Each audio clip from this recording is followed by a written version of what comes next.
José Almassa, o Governo anunciou, através de Miguel Relvas, uma intenção de reformular a administração local, para já apenas nas freguesias. Houve quem ficasse com algum amargo de boca, porque naquilo que são as autarquias, para já não há grandes mudanças, e mesmo nas freguesias não parece haver grande vontade para mudar grande coisa. Porque não haverá grande vontade, porque acaba por ser cada freguesia um certo caciquismo, não é? Portanto, há o cacique daquela freguesia, que é o chefe daquela zona. E continuamos na mesma, portanto, a tratar isto sobre o aspecto político, não é? Portanto, continuamos sempre a pensar que a crise a que chegámos foi por falta de critérios económicos que foram aplicados e, portanto, de racionalidade económica, princípios de racionalidade económica. E esta distribuição das freguesias, ninguém quer que se mexa, especialmente os seus comandantes, não é? Portanto, os seus caciques não querem porque perdem influência. Perdem emprego, não é? Perdem emprego, perdem influência. Muitas destas reformas é estar a pedir aos políticos que votem favoravelmente normas que acabam com o emprego deles. Bem, é difícil. É difícil. Já viu? É que é difícil. É muito fácil fazer isto crescer. Agora fazer isto andar para trás é muito difícil. Mas a questão é quem paga. A questão que tem que se pôr é quem paga, não é? Portanto, se o dinheiro não aparecer, depois como é que sustenta isto? Continua a sustentar isto? Não é insustentável. Mas isso é inteiramente, isso é verdade, mas há aí um problema adicional terrível, é que isso se repousa sobre as emoções, não é? É como eu deixar de ser do Sporting e passar a ser do Benfica. Não é? Por alguma razão, e pegando nessa metáfora, nesse exemplo, exatamente, os dois principais clubes nunca conseguiram ter um estádio, absolutamente. Nem cá, nem lá. Absolutamente. Eu por acaso, não, há em Milão, exemplo. e há mais exemplos. Há mais. Mas tentou-se, por exemplo, em Inglaterra. Mas isto era para dizer que as freguesias, quer dizer, eu sou um rural, não é? Como dizia, então cabe, dizia o outro.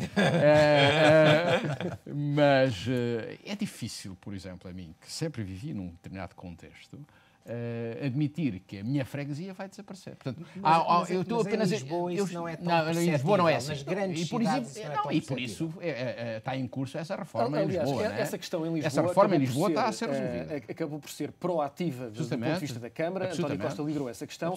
Foi feita uma reforma das freguesias sem grande barulho. Neste momento não, absolutamente. Mas nas zonas rurais as coisas são mais complicadas. Portanto, o que é que se passa? Os interessados verdadeiros em manter o poder recorrem de uma forma ativa ou apenas passiva a essa emoção que é uma limitação às transformações. Veja o que ocorreu desde o início do anúncio da alteração administrativa do país. O facto é que, através da intervenção da Associação Nacional de Municípios, houve um conjunto de críticas àquilo que poderia vir a acontecer, basta ir lá ao site e ver exatamente essas críticas, e, de facto, neste momento parece que se recuou nesse domínio. Não é? É muito mais difícil alterar os concelhos e, no entanto, até seria talvez mais fácil, porque houve concelhos novos que foram criados não há muito tempo e à custa de muitas decisões de caráter ou com pressupostos de caráter irracional. E, portanto, talvez aí pudesse haver um certo retorno mais fácil, mas não foi, porque aí está-se um pouco a ceder já. O Conselho tem na história de Portugal um peso muito grande. É verdade, é verdade. O municipalismo aí tem... O municipalismo tem uma história. Nós estamos a caminhar rapidamente para o fim do nosso programa, mas há uma questão que é essencial nesta questão municipal, que tem que ver com as empresas municipais. O Governo anunciou a intenção de fechar todas as empresas municipais que têm lucros há mais de 3 anos, mas... E que não têm receitas próprias acima de 50%. Como é que é possível olhar para esta questão das empresas municipais? Certamente algumas terão todo o sentido, embora não tenham lucros, mas que, enfim, têm atividades equilibradas. Outras, eventualmente, não fazem sentido. Não parece haver aqui uma decisão cega relativamente a esta questão? Não, a decisão. Eu acho que, do ponto de vista dos princípios que estão enunciados, julgo os corretos, não é? E depois tem que se ir à aplicação prática. Portanto, é preciso que se agarre nesses princípios, faça-se as análises de cada uma dessas empresas e verifique se ela desempenha, de facto, algo de positivo relativamente à estrutura municipal e tome-se uma decisão racional. É possível uma decisão racional aí, mais do que nos municípios. É mais fácil nas empresas tomar alguma decisão de caráter racional do que, de facto, portanto, há este peso histórico e emocional e a tradição municipal, onde é de facto difícil tomar decisões. Agora, nas empresas, eu julgo que isso, desde que se apliquem os critérios e que seja determinado na aplicação desses critérios, é possível alterar as coisas. E acho que se pode dizer que a maior parte das empresas municipais foram criadas só para desorçamentar. eventualmente. Foram criadas para desorçamentar, foram criadas para esconder buracos. Bem, para esconder maus negócios. Isto, se calhar há 10% que não. Não podemos também mas há 90% que sim. Não podemos ter tão bem Espero mais um tempinho definitivo. quando começarem a ver os relatórios. Em certas circunstâncias, as empresas municipais serviram também para agregar interesses de outra natureza. Alguns muito estimáveis, outros não. Alguns muito estranhos. Eu estou a dizer alguns estimáveis, outros não. José Almassa, esta questão das empresas municipais, olha-se para muitos concelhos que têm empresas que duplicam as mesmas atividades. Não fazia sentido que muitos municípios se juntassem e que as empresas municipais fornecessem serviço a vários municípios? E fizeram. Isso é entrar-nos para praticar princípios de racionalidade económica que estamos a falar, não é? Parece fizeram muitas circunstâncias. Agora, voltamos ao mesmo problema. Nós temos uma doença em Portugal, que é uma doença que é uma partidarite excessiva. Não é? Portanto, tudo está condicionado à política e, ainda pior ainda, à política dos partidos. Não é? E, portanto, tudo isto condiciona.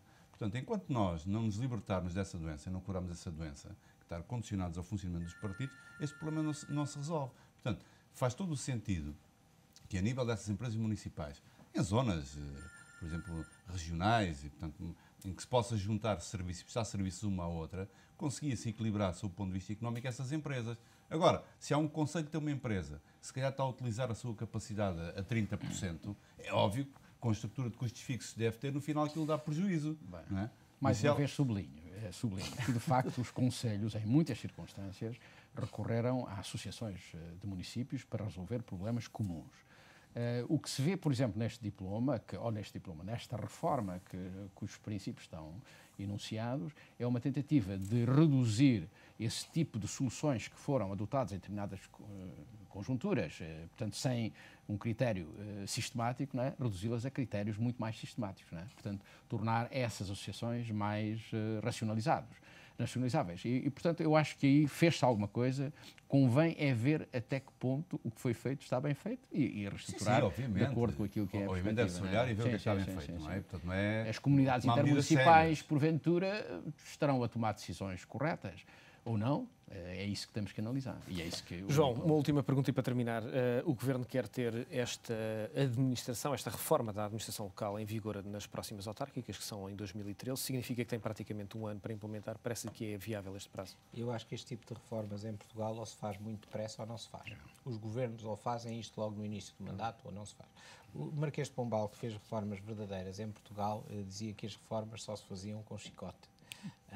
Não é que hoje em dia alguém fale, ele falava literalmente. Manuel Ferreira Leite falou de 6 meses de ditadura. Ele era literal quando falava em chicote. Hoje em dia, de maneira nenhuma, passa pela cabeça de ninguém ser literal em chicote. Só se fazem com muita autoridade e muito rapidamente, ou não há capacidade para as fazer. O problema é que, se não as fizermos nós, vão fazê-las a partir de Berlim.